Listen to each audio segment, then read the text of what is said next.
Good evening, ladies and gentlemen, boys and girls. This is your co-host Peter Schrappen with Northwest Marine Trade Association and the Seattle Boat Show.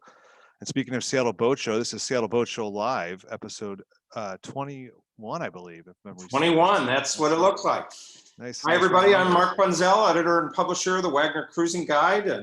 And the Seattle Boat Show Live, as Peter said, we're up to episode 21. And we still have viewers. We still have ratings. They haven't pulled the plug on us. They tried.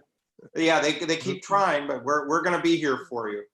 But we're mixing it up here. You know, the show started with COVID-19 closure information and information for boaters and part of our Open for Boating campaign. And now that we don't have as many closures and as many announcements, we still have things for you tonight that we're going to be announcing. But you're going to see us mixing it up a little bit. Last week, we did a show on AIS, thanks to Doug Miller, a great show. The week before, seasickness. And tonight, we've got, a little later on, Carol Buchan will be joining us. And she's got a brand new cookbook, Northwest Cooking Afloat. We're real excited about that. You'll see her beautiful photography and great recipes. If you haven't had dinner yet, you're going to leave the show hungry. So we're pretty excited about it. There's the Landons, our managing editors. Hi there. If they look a little blurry-eyed, it's because they're working night and day on the 538 page? 528. 528 page 2021 Wagner Guide. And yeah, I actually had to call OSHA on you later. Yeah. He's exactly right. It was 1 o'clock in the morning when we finally wrapped up today. And finally got things off to the next step on this. So. Yeah, 1 month from today, it pretty much goes to the printer. And then a month after that, it's going to be on its way to any of you who want one. And so we're pretty excited about that. We're going to actually have a show in a couple of weeks. Leonard and Lorena are going to be our guest speakers, and they're going to talk about, along with me, all the new things that we're seeing for 2021 that are going to be in the Wagner Guide that we've been packing in there. And packing is, hey, Carol, there she is. We'll be talking to Carol here in a little bit, talking about her brand new book. But first of all, and I always forget to mention at the beginning of the show, our sponsor, That's right. Realty Group. And I'll talk a little further about one of their listings. And I see a problem when I go on their website, though. I'm running out of listings to feature. They're selling everything. They didn't sell the most recent house we profiled, but I've got information on a beautiful lot that they have that I'll talk about later. But first of all, why don't we dive into, Peter, what's happened with you in the last week? You were at the Marina conference. Yeah, I put on a blazer for you, Mark.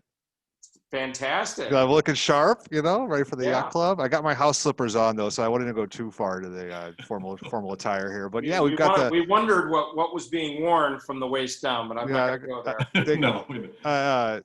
We're at the right in the midpoint of the Northwest Marine and Boatyard Conference presented by our friends at Marine Floats, and we've got a day and a half of programming.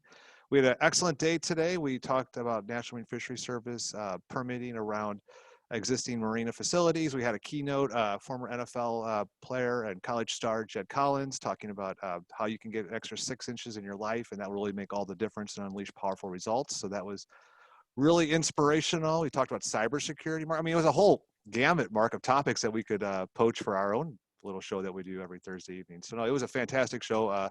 Anna Cordes was well represented, which was good to see. But yeah, we had about 45 marina operators, first time on Zoom.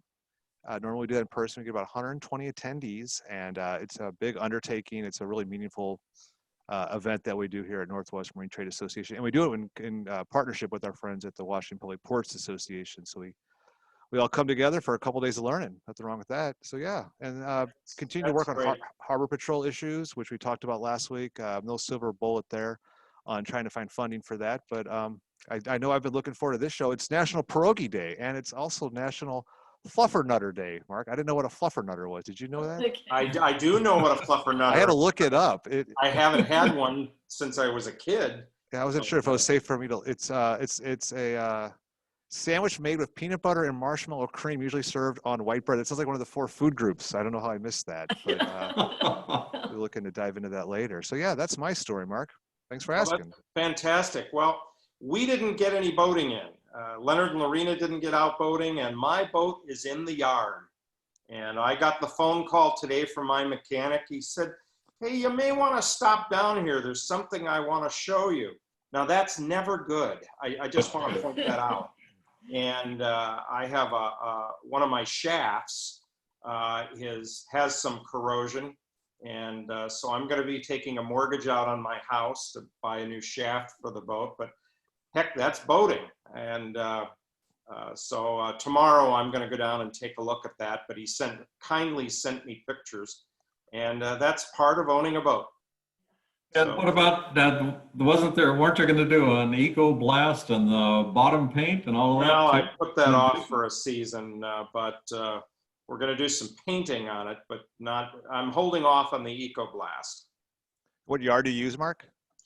Pacific Marine in Anacortes, and they do a great job. We've got great yards in Anacortes, and it's always a tough choice. All of them are friends of mine. And so I have to kind of spread the business around a little bit or I get in trouble. Those sound like ideal sponsors down the road, Mark, just saying. Yeah. And Leonard and Lorena were in a couple of months ago in the Pacific Marine Yard, and they did have the Echo Blast. And we'll have to talk about that in a future show because it's an interesting way to actually take all of that paint off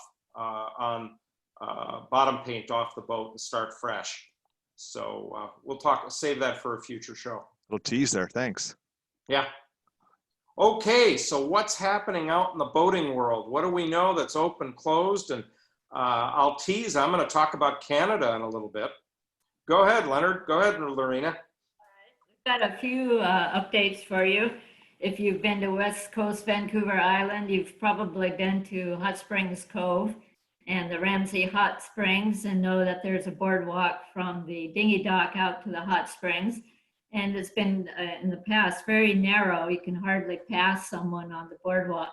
They've started replacing that. They're working on it now. It will be much wider and newer and nice to hike the 1.25 miles out to the hot springs. The old boards that were carved with boat names, they're saving some of those. And they'll be making a nice feature of some sort in the park with the boards for posterity. So that'll be fun to see. And that was a project that came up for the Wagoner Guide about 2 years ago. We got wind that they were going to replace all of that, and their initial approach at that was that they were going to return all of the boards that had been carved to the original owner, whoever that was. And we weren't quite sure how that process was going to work. And then their next step on it was they were going to dispose of all of them. And we kind of said, hey, hold it. There's some very nice stuff out there, some very artistic boards that people put a lot of time into it. And so they very much listened to that, and they put together this plan now to save a number of the boards, put together some feature out there. And so we're very happy with that. But we don't think our board is going to make it. It's not that artistic. Not as artistic.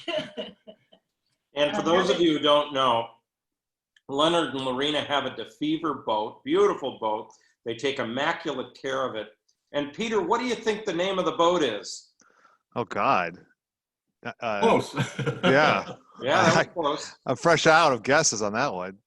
Got DeFever. Got to Oh, I was gonna say, okay. That's what I was going to guess. You tell me finish, Mark, for once. Yeah, we have the boating fever and we got a fever. Awesome. Love it. Yeah. So anybody, whenever you're on the water and you see got DeFever, just knock on the hull and they'll let you know what time happy hour is. Yes, come aboard. No pressure. Another update that's interesting, Port Browning Marina, they have some new things scheduled for 2021 season. They will still have their pub restaurant open daily. Their bistro will be open for on the weekends for breakfast and dinner. And the theater that used to be in that venue or that space is no longer, But the good news is you can rent the space for special events and rendezvous. So if you're planning a rendezvous, Port Browning Marina is a fantastic place. Lots of things to see and do there. So highly recommend that.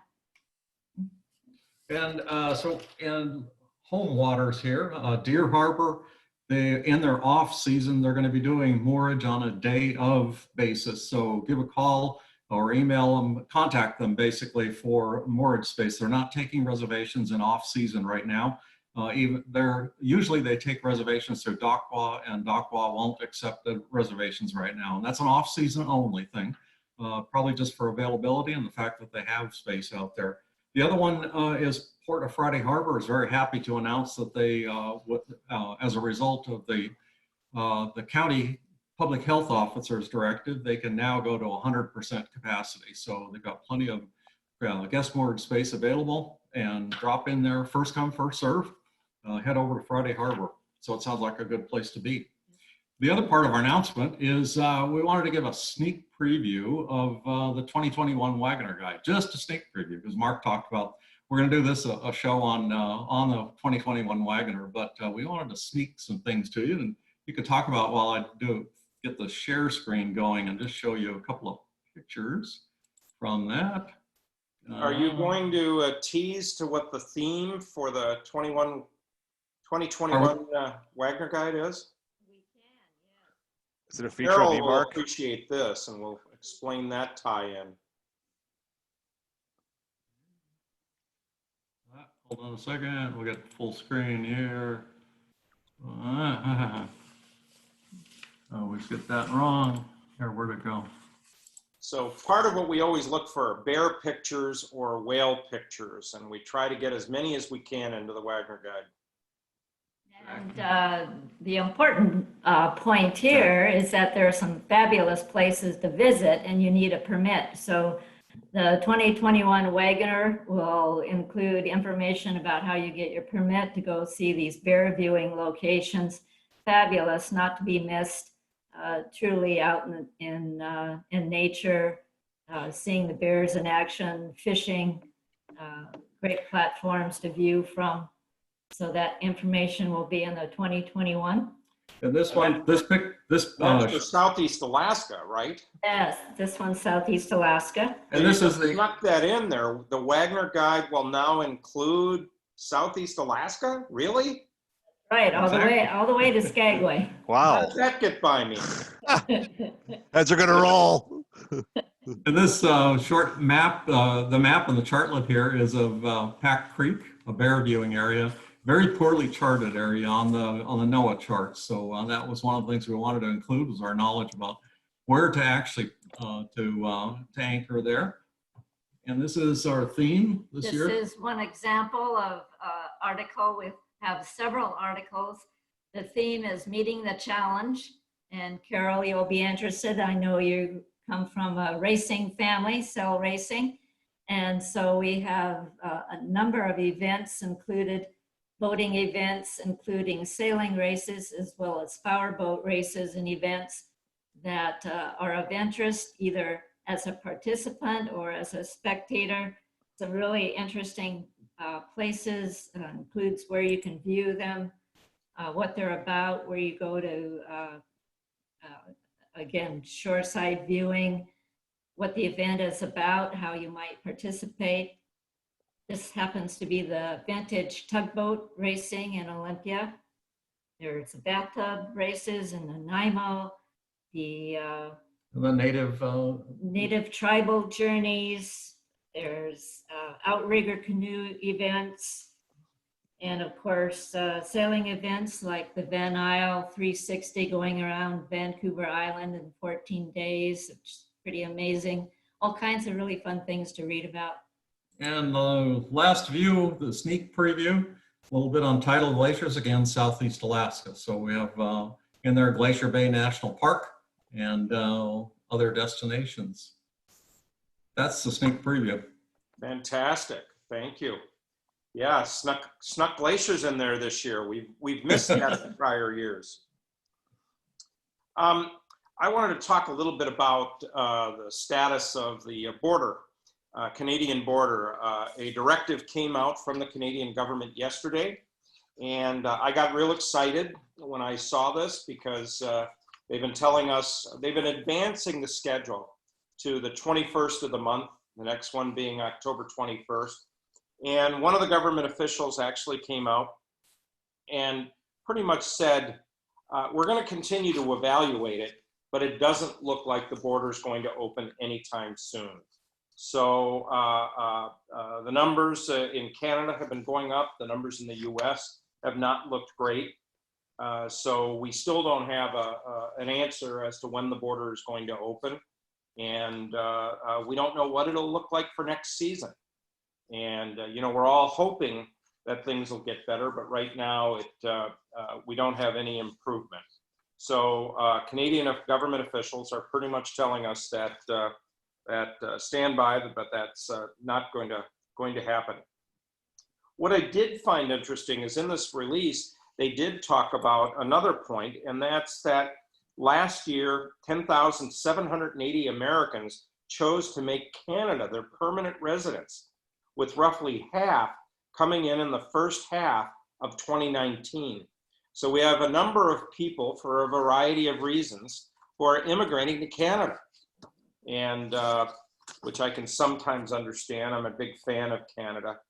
And but the rate of arrivals from the United States dropped by 24% to just 3,870. So my boat's gassed up and ready to go, but I'm not leaving yet. I still love this country. So anyway, no new news in essence in Canada, but it is not looking promising for the short term. And Peter, you had some. We've been seeing some progress in the States. Yeah, as of a couple of weeks ago, I was feeling optimistic about things. Whatcom County and San Juan County and Thurston County are moving in the right direction, and King County's going there too. But then the last week or so, just nationally, New York has seen a spike in numbers, and Washington State, we are seeing an uptick in numbers as well. And I get asked a lot, how are we doing, and what information is Governor Inslee looking at to make his determination on which phase to move us in? And the answers are all held within a little bit of a slide deck I put together that I will put in the chat box. If people are interested, they can look at it. I created it last Friday, so keep that in mind. But it's some nice, helpful information from our state's Department of Health. Great, Peter, thanks. Okay, am I missing anything from anybody of announcements that we need to make? Okay, why don't we go on to our featured presentation for tonight. And as a book publisher, I get people approaching me every once in a while and coming up with some very creative ideas of new books that they are doing, have in preparation. And it's a very exciting part of my job. And about a year and a half ago, Carol Buchan, our speaker tonight, approached me about a book that she was preparing. And I have to tell you, I sat down with her, we met at a Whole Foods one day, and I think I told her all the reasons not to be a book author and a book publisher. But she didn't listen to me. She persevered, and then to my surprise, about a month ago, a little less than a month ago, this book, and Carol will show you this, appeared at my office, Northwest Cooking Afloat. And you know, you get a book and you flip through it and you start to look at some of the pictures, and people who know me know I'm a foodie. I love to cook. I love to make various things, and I love cookbooks. I love cookbooks because I love them when they've got great photography, because the photography pulls you in and gives you the motivation to dive into that recipe. And you know what it's supposed to look like when you're done making it, right? Yeah, what it's supposed to look like. What it's Following Carol's careful directions, that's what it would look like. And just a little bit about Carol. Carol is a real boater and a real racer. And the Buchan family is well known in Seattle. Her husband and father-in-law and another family relative were in the Olympics racing, and her husband and father-in-law actually have gold medals from a prior Olympic, and she's been out there racing. And I think, and I'll let her talk about her story, because those who've been out there racing know it's cold, it's wet. Some of the best racing is when there's wind in the off season, and food can be a big part of that. And there's one thing that Carol said in Mark, here. we lost your audio there. Lost my audio? How There you about go. now? You're back. You're back. Okay. Yeah. There's one thing that Carol said that I really love and believe in. And she said, food always tastes better on a boat. I don't know why. I don't know if it's the salt air or what, or you're extra hungry when you're out on the water. I don't know it. Carol, I'm going to throw it to you, and you can explain why food tastes better when we're out boating. Oh, well, I think so much of the experience of eating the food affects the food. But our family just kind of started with that motto, just kind of came up as our kids were young and we were cruising. And, I think there's a combination of things. For one thing, you have time, especially if you're cruising. It's kind of that place where I actually have time to prepare breakfast. We're usually running at home, but when we're on the boat, we have great breakfasts. And it's the salt air, it's the setting, it's the people you're sharing the meal with. They all affect that to come together and say it does taste better on a boat.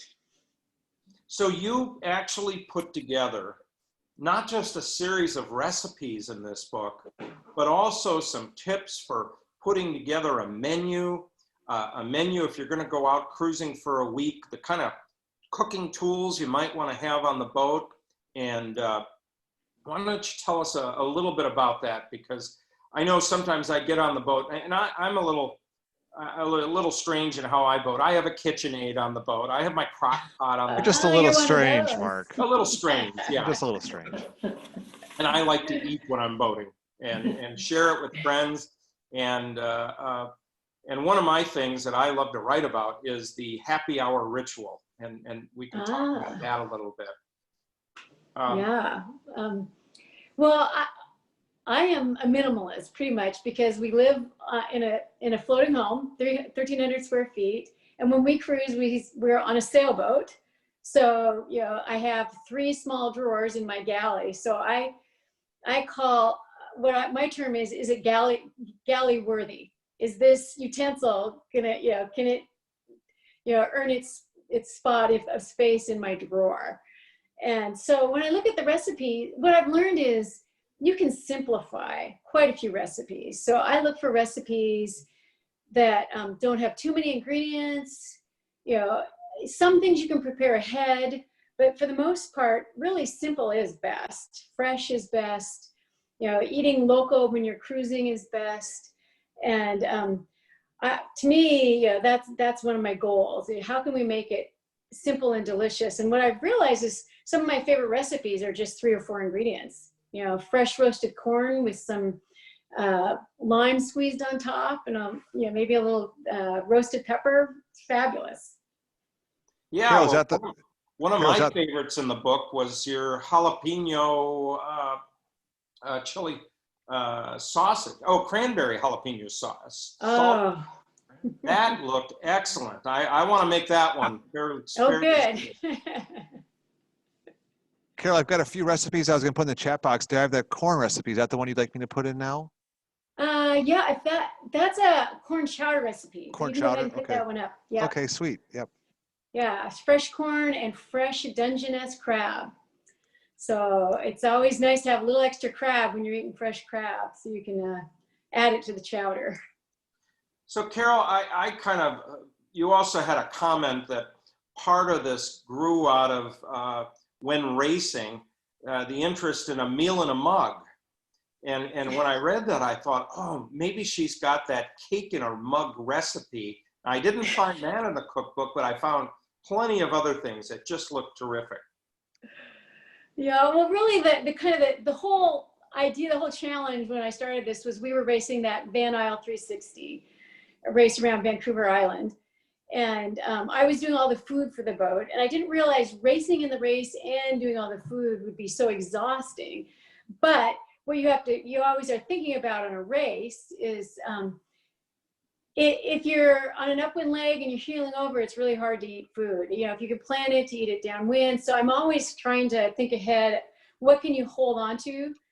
And so that race, we had a lot of soups and mugs, breakfasts and mugs, and the crew started teasing me about writing a book about what you can eat, cook and put in a mug.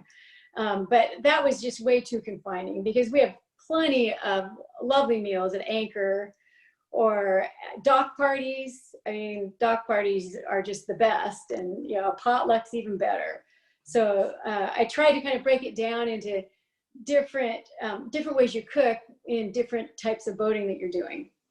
Well, I loved it for breakfast. You had a couple, and some of my favorite were you have an excellent French toast recipe, which is a little variation on French toast that embellishes it so much better. Wild huckleberry waffles. Now, I warned everybody watching the show, I hope you had dinner, because we're going to get I want to know about this French toast, Carol. What's the twist on it?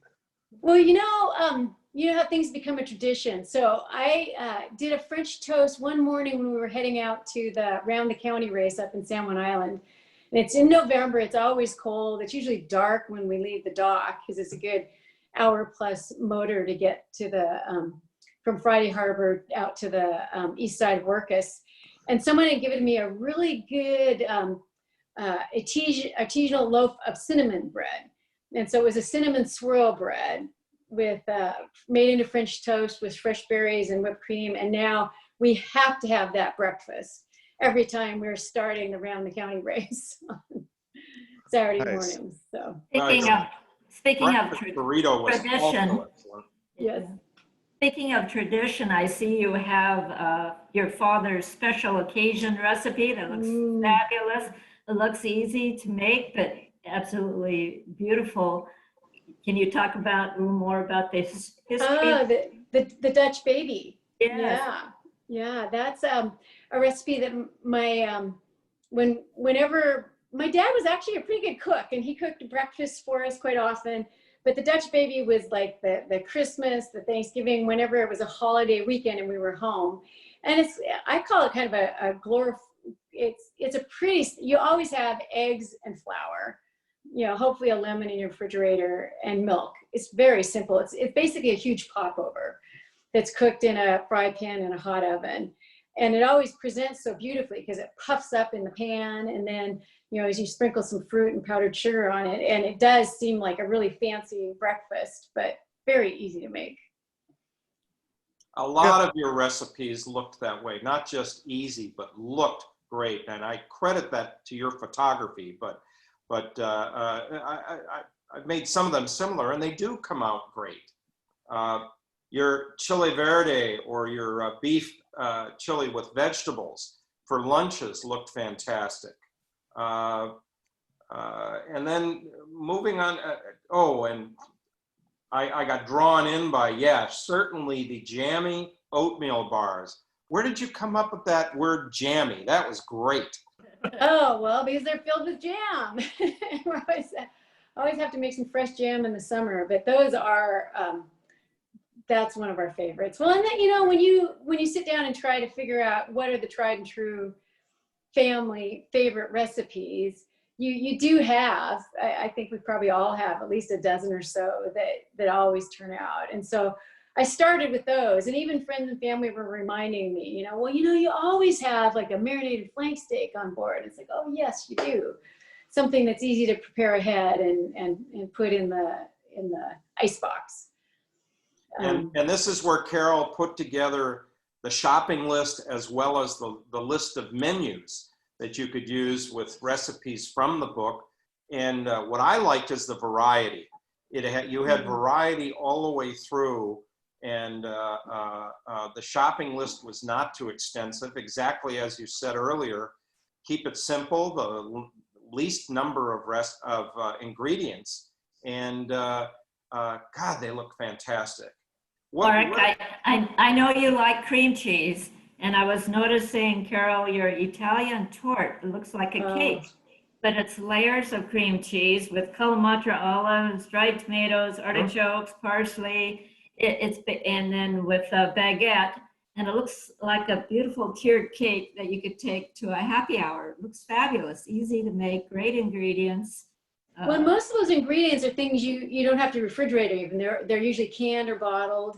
So as long as you have some fresh cream cheese, you can put it together when you've been out for a few days, up to, a few days, up to a couple weeks when you pick up the cream cheese. Well, people have heard me talk about cruising and some of the tips that I have. And one of the things that I do before I leave on a summer trip is I go to Costco and I buy those, I don't know, $3, $4, the brand is Raskin, and it's a brick of cream cheese. I get 4 of those. I have a special freezer on the boat just to hold on to the cream cheese, because you can mix cream cheese with all kinds of things for a happy hour. But as Lorena said, that torte just looked fantastic and easy to make. Easy to make, but it is a really pretty, it turns out, it presents well. And I have to say, when I started this project, I was not a food photographer. I've learned over time that lighting makes a huge difference. And so, and I'm still not that, maybe I have an artistic eye as a graphic designer, but I've learned to just move it around and try a lot of different light. And then when you've got the right light. And you want to get close enough. So we want to see the food when we look at a recipe now. I think we're all spoiled. We're used to looking at beautiful pictures of food because everybody's got their cell phone and they can pull it out and take a picture when it's gorgeous. So that's been kind of a fun skill to develop over time. Let's see, I made note of a couple of others of my favorites. I mentioned the cranberry jalapeno salsa. I also enjoyed that you had some drink recipes in there. The Dark and Stormy, which is famous with any sailor. Glad to see that in there. And then there was the other one, I don't have it in front of me, something that was named after the cannons, French cannons. Oh, French 75. Yes, that was a fantastic one if you like gin. And just terrific. Now, you wanted to talk about your chocolate cake? Oh, the chocolate cake. That's another one that long recipe I've had forever. So you cannot fail making this chocolate cake. Yet it's one of those cakes that it's good for dessert. It's really good the next day for breakfast, and even better with a glass of red wine, like, later in the evening. So yeah, what is the difference between a donut and a piece of cake? Nothing. Nothing. Well, this cake, you put a shot of espresso in the chocolate fudgy frosting. And there's something about just that shot of espresso that kind of puts it over the top. But if you want chocolate, it definitely takes that. It's good for that craving. Well, I also thought it was great for providing energy for the crew.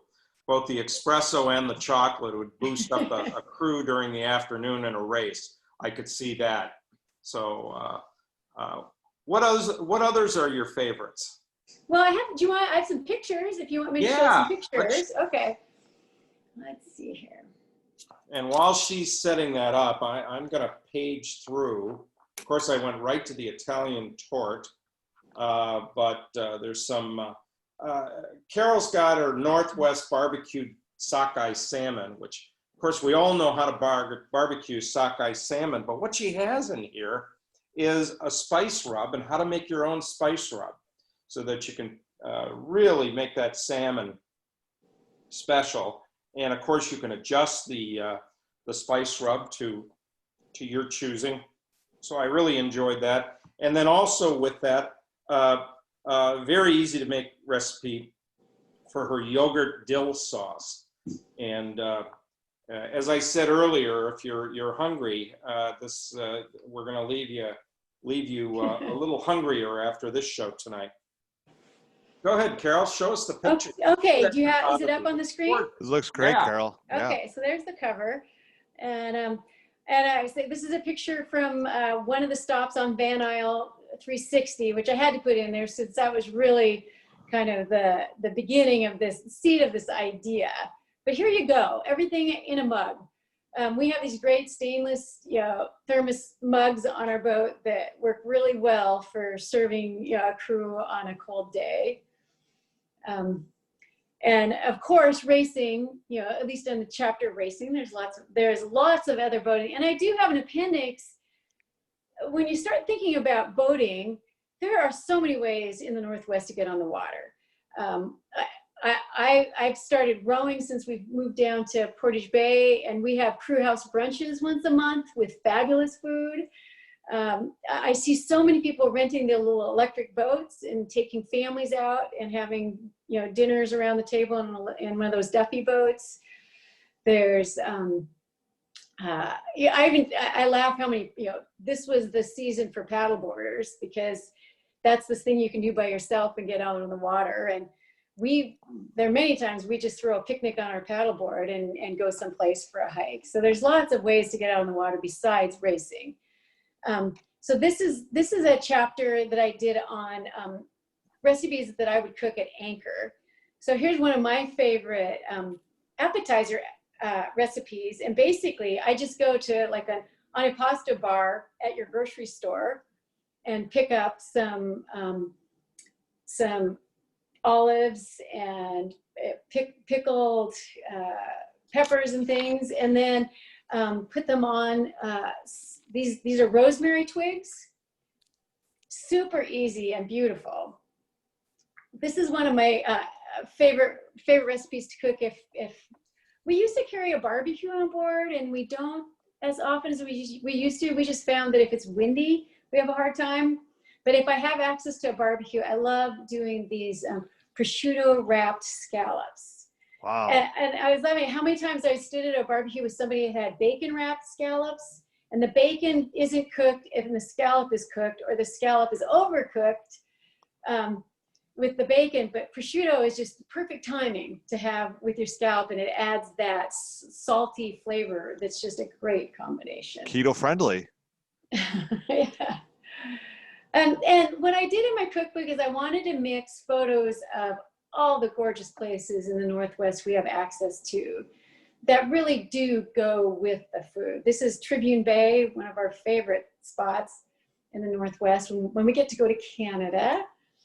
Yeah, that's on Hornby Island. Or, no, Yep. Is it on Denman? Denman or Hornby? Hornby. I think it is on Hornby, yeah. Mm-hmm. Mm-hmm. That's the low tide. It's just a beautiful spot. So many people enjoying that beautiful place. Great sandy beach there. And then for dock parties, and I think about all it takes is putting a table out on the dock and inviting a few friends, and you've got a party. This is a set. This is my dock where I live in the houseboat community, and I can't tell you how many times we have some spontaneous party starting up. Is that a Riesling bottle, Carol? I'm trying to remember. Are you That's a a Riesling fan? Vino Verde. Oh, very That's nice. what that is. Yeah. Yeah. Okay, and this was that. I think we talked about this. The corn chowder. Yeah. Got a little spice in it, but yeah, the perfect way to use some leftover crab. That combination is just fabulous. And you've got the scallions on top as kind of a dressing on it for both flavor, and it looks great.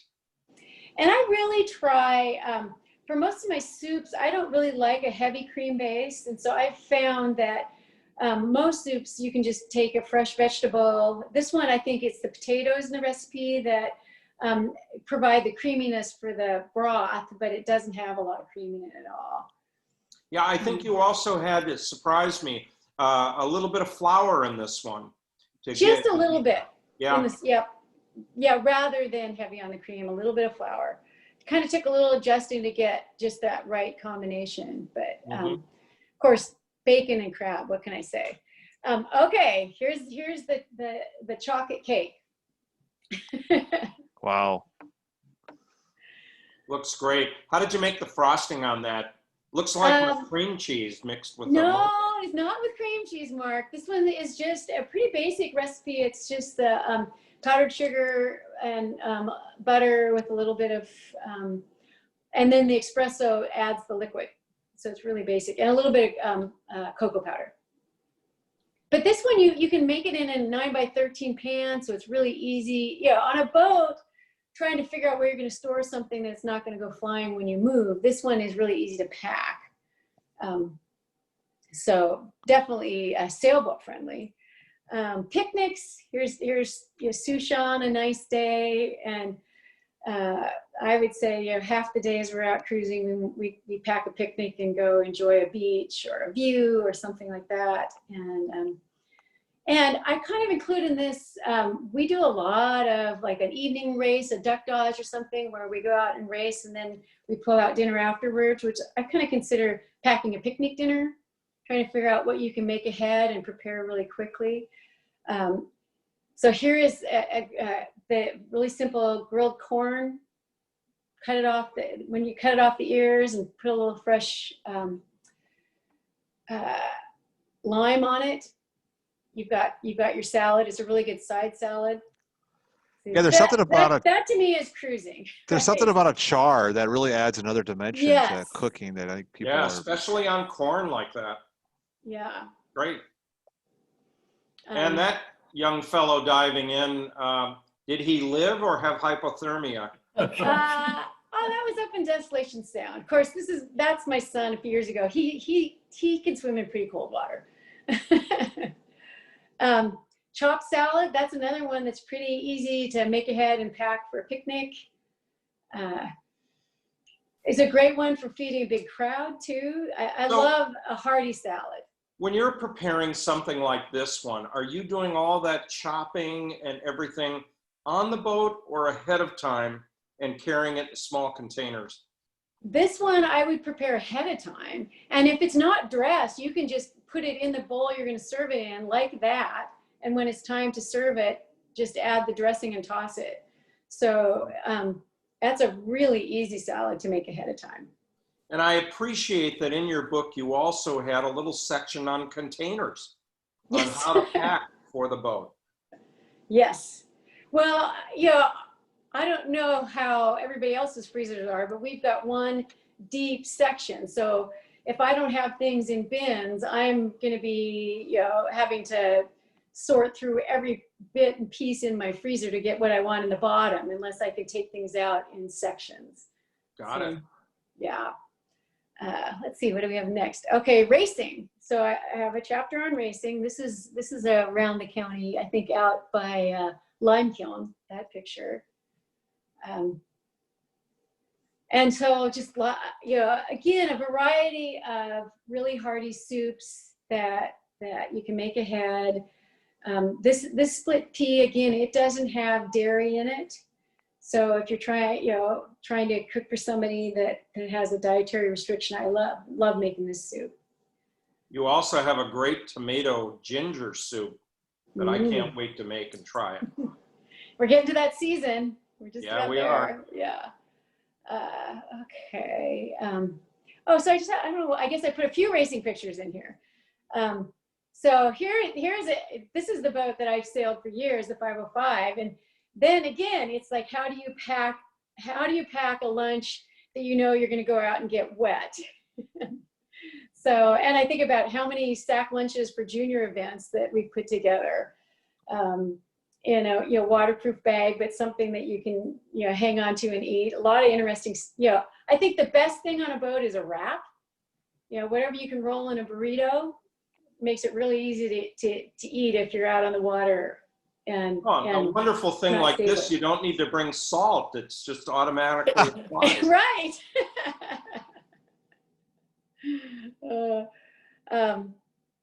Another favorite, I love to bake. I don't bake as much just because I will eat it all. But I think I put kind of my top 5 or 6 recipes for cookies. So there's a little variety. But I love this. This is what I get to see in the summer. Well, go back to that last slide. Let's go back for a second. There. Okay. Is that a no-bake cookie there? That's a no-bake cookie. Oh, yeah. My mom on No-bake here can cookie. attest that is my favorite cookie of all cookies. Yeah, Good and I spotting, remember Peter. making these as a kid. It took me a long time to find the recipe. It's got peanut butter in it. Peanut butter, chocolate, oatmeal. Yeah. Hey, it's got all the food groups. That's right. Not just for breakfast anymore. A lot of energy in that. That's dynamite. Okay, so here is a junior fleet, and I do recall helping the kids do fundraisers by packing lunches for some of those like Tri-Island Center Sound Series races, and developing some great sandwiches that they could deliver all the boats that were going out for racing. And then stormy weather. So that's a whole nother, how do you cook for rough weather, foggy weather? Again, some of our favorite soups. This is a green chicken chili. And of course, you have to have dark and stormy for that foggy day when you're sitting down below waiting for the front to pass. And I should look, but which ginger beer did you recommend for making your good dark and stormy? Oh, I can't remember if I recommended a particular brand. There's a huge difference in ginger beers, though, I've discovered. So you have to find the one down you in the like. Virgin Islands. There's Budaberg out of Australia. That's a popular one. One that comes in kind of those brown bottles. Yeah. It's pretty good. Rachel's Ginger Beer out of Seattle. There's a couple locations there. Good point. Yeah, so I think I'm going to stop the share. There we go. So that just gives you a flavor for what. Okay, so which is your favorite? It's like asking about your children. There's got to be a favorite. Depends on what the good answer. Event is. Nice answer. Yeah. Pro. Carol, what country has influenced you the most? You find yourself gravitating towards more Italian food at the simple, not as extravagant ingredients, but the food speaks for itself? It's interesting. I think about what's in my pantry now, and I think all of us have added. It's much more international than ever before. I used to, cooking with peppers, and now I've learned there's so many peppers can add so much to a recipe. So I would say it's probably. It depends. You can say it depends again. You mix, yeah. Yeah, there you go. Yeah. Cool. And where can people find your cookbook? Is it on Amazon, or I could put it in the chat box? Oh no, so I'm selling it at my blog. At your blog. Now. I posted that already. Limited edition. Great. Selling it just to kind of friends and family and boating community. Awesome. So, yeah. So that's where and I think eventually the Seattle Floating Homes Association is going to be carrying it. So that will be another place you can get it. So you can tell from our interview, I'm pretty excited about this book. I'm waiting to finish up the Wagner Guide, and then I'm gonna want custody of that book, Mark, at some point in this relationship. We can borrow. You can borrow, Peter. Right. As Carol said, they're hard to find. They're unique. I'm from the Show Me State. Yes, you are. So, but I'm looking forward to trying a few things, and I even wondered whether we ought to consider maybe when things get a little warmer. In fact, I don't think we can do this during COVID, but a chili cook-off. Carol's got 2 chili recipes. Other people that I've talked to have their variations on chili. It's easy to make, and I've seen people, when you have a cook-off, come up with some things I've never thought of with chili. And maybe we ought to do that in the parking lot of the Cap Sandy Marina, or the parking lot behind the Wagner Guide World Headquarters, or maybe your parking lot at Fisheries Supply. We can talk. Closer to home for me is always better. Yeah. But and Carol too. Carol, where can people find you, Carol, on social media? I do. I'm Instagram. Instagram? Yeah. Okay. Yeah. So I have been posting pictures and links to the blog on Instagram with pictures. And the fun thing I didn't expect to come out of this is having people cooking the recipes and posting them, and it's really fun to share the joy of food and joy of cooking. And so it's been fun to see other people using my recipes, sharing them with their family, and that's just been a real plus. So we've got the things that Carol's been talking about. Peter's been, posting them on the chat line. So you can go there. Carol's provided 3 recipes. for our viewers, and you can take a look at those. And also on her website, she's got quite a few other things, and you ought to take a look there. And her great photography is there also. So yeah, I've got you. Northwest Cooking Afloat on Instagram. Is that you, Carol? That's me. Okay, Yep, sweet. That's me. Excellent. And one thing I'm thinking I probably will do this winter is I would like to turn it into an ebook, because I find I would love to just be able to keep access it on my iPad when I'm in the kitchen. So that may be the next step. That would be an easy way to share things. That is a great idea. We find, and Peter's going to ring the bell here, but we find a lot of people are buying the Wagner Guide and our Ports and Passes book as ebooks rather than carrying a set of, a bookshelf full of paper books around. Yeah, as much as the Wagner guys have mentioned, I think I would have broken my bell mark, so I just put it aside for this evening. All right. I know Lorena was probably going, there he goes again. Yeah. Carol, we really appreciate your taking the time to tantalize us, make us feel hungry even though we've had dinner, and try some of these things out. And I'll just say what I said before, that her pictures, her stories about boating in the Northwest in the book are terrific and very, very compelling. And even if you're not a regular cook, this is a book that you can pick up and go, hey, I think I'll try that. So thank you very much for joining us tonight. My pleasure. Great. Leonard, Lorena, you had one more thing that we were going to add on tonight's show. Am I throwing you a curveball asking for that? Yes, you are. Oh, okay. Yeah. I don't remember. It's the age. Well, we had talked about, I was trying to think if it was the Swinomish Channel. Oh, we could, yes. We talked about that. If we have time, we can. I was going to almost do a slide there to show on the, and I'm not sure I can get at it right away. But Okay. what Mark's talking about is I can't remember how it started. I think it was with Mark. We gave Mark a printout of chapters for the Wagner Guide, the 2021, for him to take a look at, read through, and he had a comment on the Swinomish Channel. We have a page dedicated to that, and we updated a little bit of the text on that. And one of the things that has it's always bothered me too, and that is the prediction on current going through Swinomish Channel. It's always been a mystery. I've read the rules, because there are no NOAA current predictions for Swinomish Channel. And the only thing you can find is something that's out there. It's common knowledge or local knowledge that says that the current flows north between 2.5 and 4 hours before and 2.5 and 4 hours after high tide, and south on the reverse on the same numbers. And I've always struck me as that's a really wide range in there, 2.5 to 4 hours before, up to 2.5 hours after. And it was always struck me as one of those predictions that was hard to actually use and apply as a boater.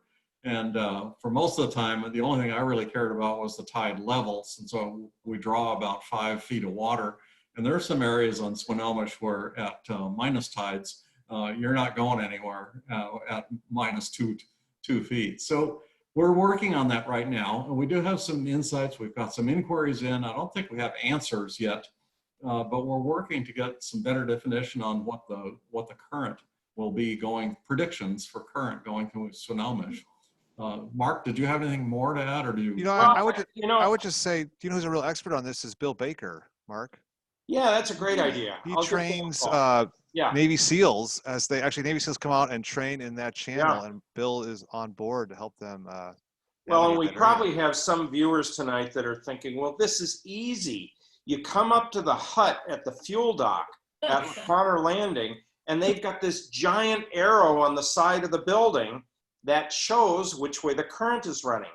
So when this problem came up, I thought, I'll give them a call. They must have something that they reference, and we just don't know what it is. So I called them up, and I'm sure they get this call again. And they were real impressed. I was calling from the Wagner Guide. Yeah, right. Anyway, but I said, how do you set your arrow and know which way to set it? He said, well, we just look at the water. If the water's going that way, we point the arrow that way, or we point it that way. And so I was, yeah. Well, with some more research, Leonard's put together a great visual, a diagram. So now you have the words and you have a diagram now to look at, and that'll be in the 2021 Wagner. So look for that. And how this all started last week, some good friends of mine were up from Portland. They have their boat here, and they called me Saturday morning and said, Mark, it's all foggy. We can't go out to the islands. It's just not worth it. And the Guimas Channel was completely fogged up. They said, what do you suggest? Should we go up to Bellingham? And I said, well, you could go to Bellingham. I said, why don't you go to La Conner? They had their boat at the Cap Sandy Marina. I said, it's not very far. It's narrow, but it's well marked and well charted. And you could go down there and have a great time. I said, just be careful when you get to the dock down there. You have the current. And if you have the current going the wrong way, all of a sudden it can flip your boat half sideways. And so I, being the good guy that I am, I started looking up, how can I figure out the current? And in the end, I said, go up to the fuel hut and see which way the arrow was pointing.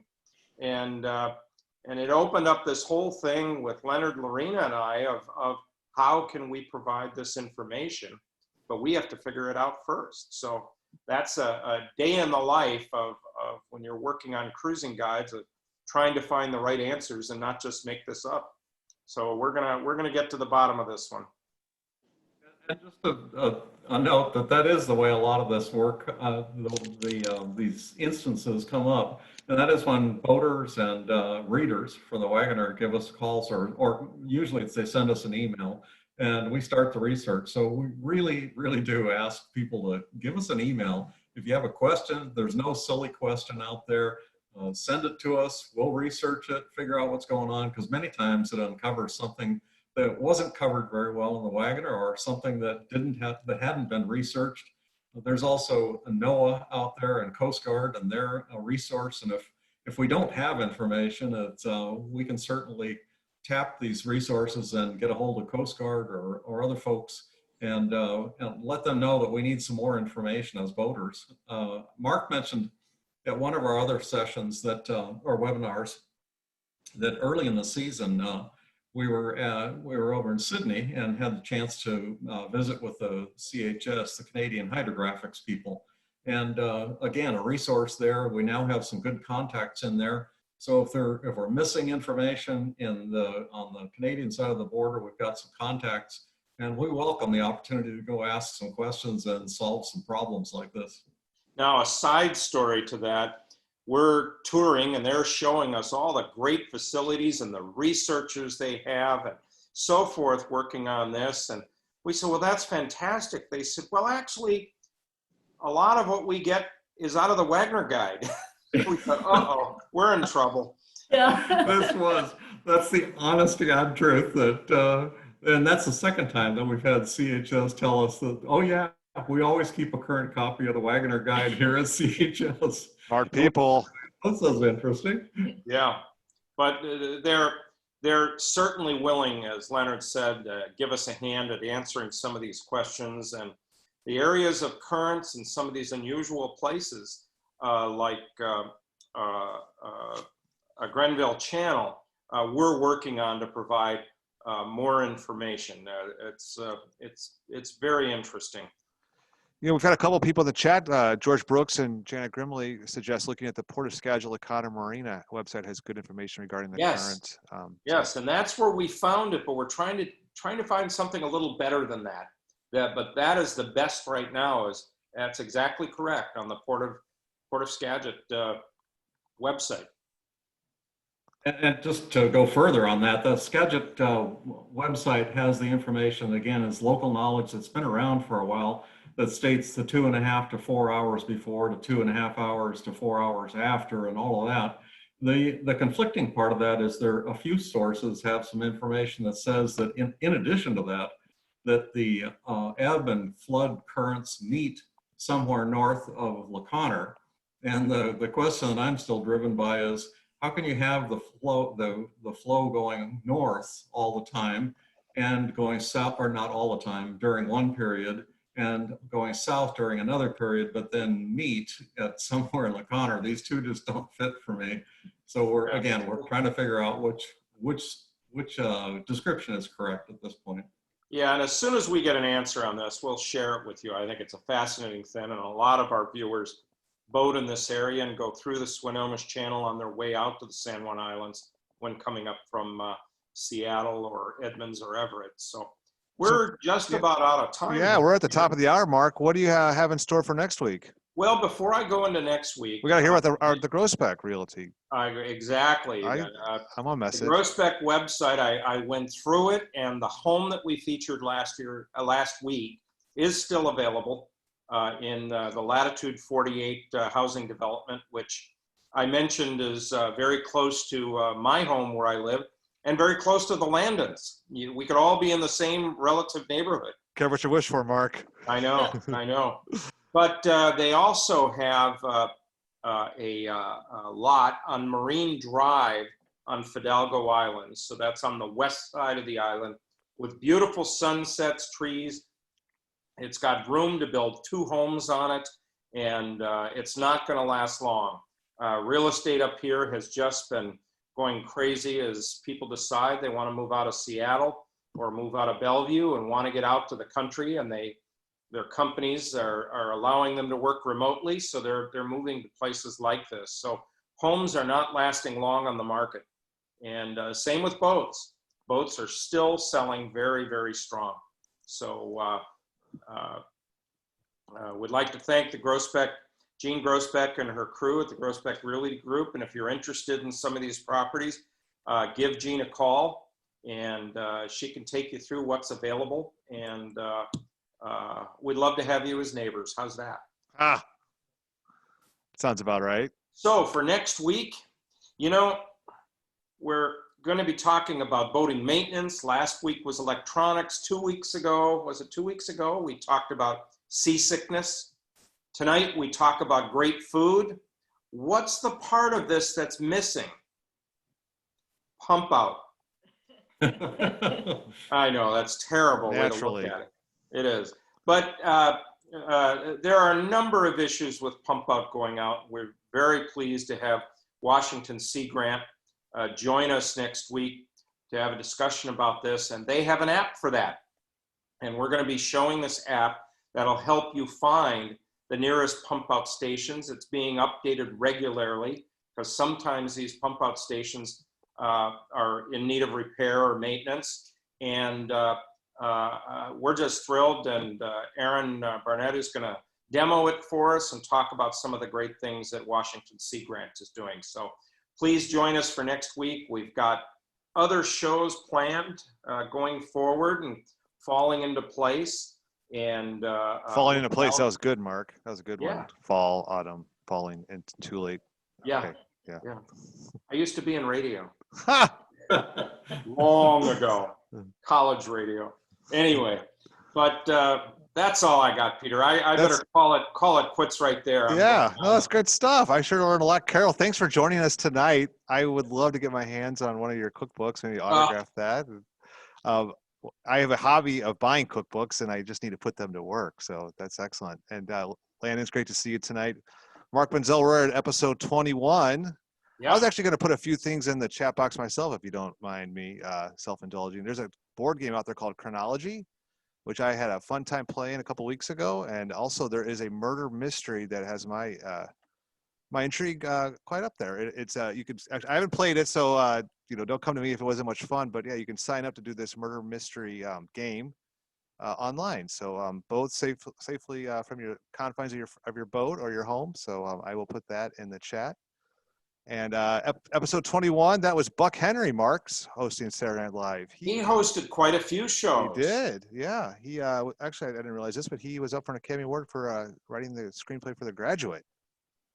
I didn't know that. So yeah, passed away in 2020. But yeah, host episode 21. So that's a wrap on episode 21. I would thank Katie McPhail, who spent the entire day with me. First with the Marina Conference. Bless your heart, Katie.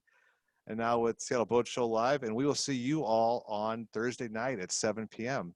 Thank you all for joining us. Thanks. Good night. Thank you. Thank you.